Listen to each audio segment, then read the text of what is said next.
ఏపీలో వరద బాధితులకు ప్రభుత్వం గుడ్ న్యూస్ చెప్పింది. రాష్ట్రంలో అధిక వర్షాలు, వరదల కారణంగా నష్టపోయిన రైతులకు ఇన్పుట్ సబ్సిడీ కింద నిధులను ప్రభుత్వం విడుదల చేసింది. ఈ మేరకు రెవెన్యూ శాఖ స్పెషల్ చీఫ్ సెక్రటరీ ఆర్పి సిసోడియా ఉత్తర్వులు జారీ చేశారు. ఉద్యానవన పంటలకు జరిగిన నష్టపరిహారంలో భాగంగా 5,78,18,000 రూపాయలను విడుదల చేశారు. వర్షాలు, వరదల కారణంగా రాష్ట్రంలో చాలా మేరకు రహదారులు ధ్వంసమయ్యాయి. ఈ దెబ్బతిన్న రాష్ట్ర హైవేలకు ప్యాచ్ వర్క్ చేసేందుకు ప్రభుత్వం ప్రత్యేక నిధులను విడుదల చేసింది.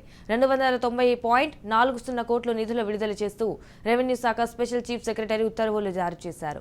ఏపీలో వరద బాధితులకు ప్రభుత్వం గుడ్ న్యూస్ చెప్పింది. రాష్ట్రంలో అధిక వర్షాలు, వరదల కారణంగా నష్టపోయిన రైతులకు ఇన్పుట్ సబ్సిడీ కింద నిధులను ప్రభుత్వం విడుదల చేసింది. ఈ మేరకు రెవెన్యూ శాఖ స్పెషల్ చీఫ్ సెక్రటరీ ఆర్పి సిసోడియా ఉత్తర్వులు జారీ చేశారు. ఉద్యానవన పంటలకు జరిగిన నష్టపరిహారంలో భాగంగా 5,78,18,000 రూపాయలను విడుదల చేశారు.